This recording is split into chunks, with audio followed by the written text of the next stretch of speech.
All right, let's jump right in. We're going to talk about why so much marketing out there feels, well, exactly the same. And more importantly, we're going to figure out how your brand can actually break free from all that noise. So, let's start with a question that honestly probably keeps a lot of you up at night. I mean, think about it. You're putting all this time, money, and effort into marketing, but in this massive sea of messages we're all swimming in, are people really hearing you, or are you just adding to the noise? This quote just hits the nail on the head, doesn't it? It gets right to the heart of the problem. When we're not sure what to do, what's the easiest, safest feeling path? To just look at what everyone else is doing and hit copy and paste. But that's a dangerous, dangerous trap. Which leads us perfectly into our first big idea here, the cookie cutter marketing trap. This is the core issue we see affecting so many brands, and you have to understand what the trap looks like before you can even think about escaping it. So, what is this trap, really? Well, it's that tendency to just fall back on generic copycat methods. You see a competitor running a certain type of ad or using a specific email template, and you think, hey, it must be working for them, so we should do it too. The result? The entire market starts to look and sound the same. It's crowded, it's boring, and it's just noise. And here's the real kicker. Following the crowd might feel safe, and hey, it might even get you a few short-term clicks. But the long-term cost is huge. It makes it almost impossible for your brand to build any real, lasting connection with your audience. You never get to carve out that unique identity that makes people true fans. Okay, so the big question is, why? Why do so many smart brands and marketers fall for this? It's usually because they get fixated on just one half of the marketing equation. To really get this, we need to break down the two fundamental forces at play here.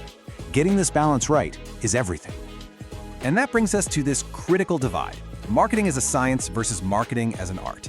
You can think of them as two sides of the same coin. The problem is, most brands are only looking at one side, and that's where it all starts to go wrong. So, on one hand, you've got the science.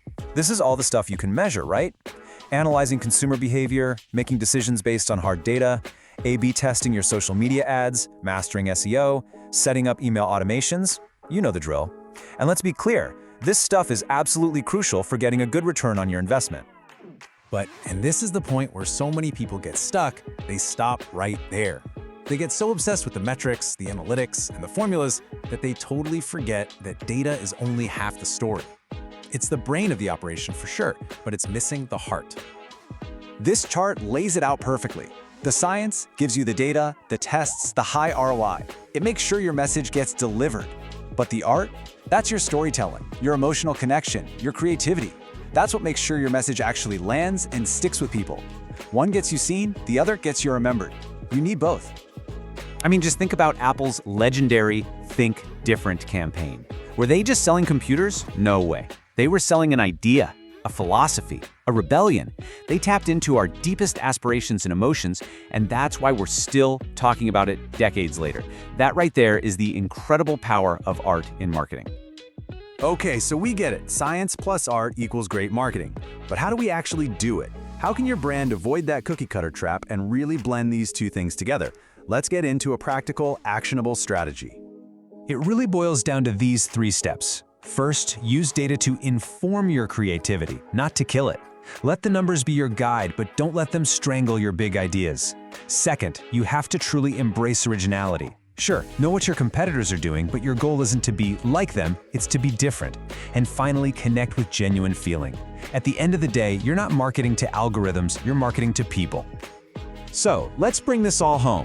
As you move forward, what's the one thing you really need to take away from all this? What's the secret to making your voice the one that actually gets heard above all the rest? It's this right here. In a world that is just completely saturated with the same tactics and the same messages, being original is no longer just a nice little bonus. It is the single most effective strategy you have. It's your loudest voice. The brands that are going to win in the future aren't the ones who are best at following trends or copying playbooks. The future belongs to the bold, to the creative, to the innovators who aren't afraid to blend the cold, hard precision of science with the undeniable power of human art. And so, we'll leave you with one final thought to really chew on. Instead of asking, what are my competitors doing? Start asking yourself this. What is the one unique story that only our brand can tell the world? Because the answer to that question, well, that's where your most powerful marketing truly begins.